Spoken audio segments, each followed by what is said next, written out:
FM News Talk 97.1. On-demand audio.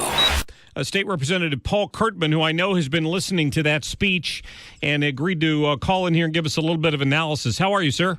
I'm doing really good, Mark. Thanks for having me on today. Absolutely. Good to hear from you again. Appreciate having you on. What have you thought of Donald Trump's speech so far?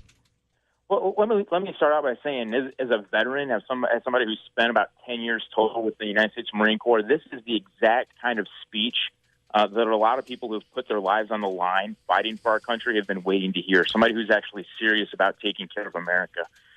So I'm really encouraged by his speech. I think that this new chart for foreign policy is the chart that we need to start plotting as an American society. He didn't, at least on the clips I've heard, and you've been able to watch it, he didn't specifically go back to the founder of ISIS argument again, I don't believe, but he did talk about how he wished we'd kept the oil when we went into Iraq and a few other things like that. What did he address specifically, Paul, about persecuting or prosecuting the war against ISIS? Well, I think he's been very clear in this speech talking about the different measures that he would take to actually go after and totally decimate. He uses the word decimate. He wants to annihilate ISIS. He's been very clear. He's been very clear about at the very beginning saying that if you want to recognize who the enemy is, if you want to have any hope in defeating your enemy, you have to be very clear about who the enemy is. And then, of course, he's talking about how Hillary Clinton won't use the term radical ISIS or radical Islam, but he will. But then he's gone even further and started talking about how we have to go after them financially. We have to go after their resources. We have to go after their communications. And he's talking about the Internet, how we have to go after their ability to communicate on the Internet. And he started drawing out points of their efforts to recruit in America and around the world using Internet and social media. So I think that he's being much more profound than he or any other candidate has been in the past. And I think that targeting ISIS in these ways, the way he's talking about, is something that's actually attainable, it's reasonable, and it's something that will work. Well, it's long overdue in terms of that conversation, because I saw where he said, we're gonna do what we have to do. If we have to be extreme, we'll be extreme, but we're going to take care of radical Islam. They're going to take the fight to ISIS, in other words, and I'm glad to see him talk like that. Yeah, I think most people are. I mean, here for the last 8 years, and he brought it out in his speech about Obama's famous apology tour, about how he went around the world talking about how we're not going to do things. And, and I'll just point this out. For the last 8 years, we've had a president who's tried to lead by telling everybody everything we're not going to do. And so it's just really refreshing that he's going to come along in this speech and start talking about the things that we're going to start doing, things that Americans can have some reliability and confidence in as it relates to keeping us safe on the homeland and our general approach to foreign policy altogether. Right.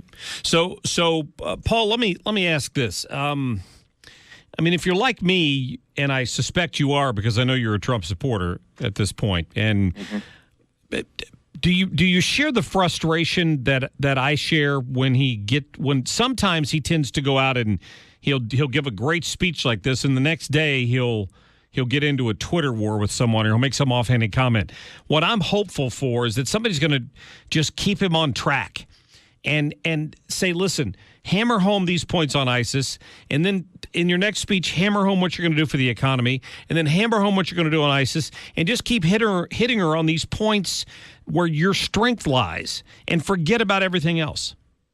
Yeah, well, I think as far as his message on foreign policy goes and his approach to ISIS, this is not the first speech where I've heard him talk like this. His whole approach to foreign policy to focus on destroying ISIS and not just regime change. I've heard him talk about that before. He's being much more solid in making that point now. Talking about that our nations, what he said in this speech, bring a swift end to nation building. I think that with the speech that he's giving right now, I think that he's being very clear and pointed on what it's going to be. And I believe in the future, I think that what we're going to see is we're going to see him continue to hone in on this particular message as we draw closer to election. I think there would be an immediate reflection in the polls if he would do that. I just can't. There's so many people I know who are going to vote for him but aren't willing to admit it, and others who are Democrats who really are going to have to hold their nose to vote for Hillary Clinton, and they're just looking for an excuse not to. They want somebody to give them an excuse not to. And I just hope that Paul Manafort or somebody gets to him and explains to him the opportunity that's lying here in front of him. Maybe this speech is a good start. Yeah, I think that as long as he keeps giving speeches like this, I think that he's going to draw over a lot of crossover votes from those Democrats, people that don't want to vote for Hillary and they're looking for that excuse to vote for Trump. The speech that he's given today is a speech that I think can draw in people from all different demographics of the political paradigm. I mean, he's got a very humble approach to foreign policy. He recognizes how strong and powerful our nation is, but at the same time, how we need to take care of America first and not just go build up all these other countries around the world and take care of everybody else. I think that for a long time, Americans have thought that our foreign policy has favored foreign states and foreign people over the citizens of America, and I think that it's refreshing this change that he's talking about. Yeah, well, we can always hope that he'll keep that up at some point. Paul Curtman, state representative. Listen, I appreciate your time, and we'll have you on again in the future. All right. Thanks, Mark. Thank you very much.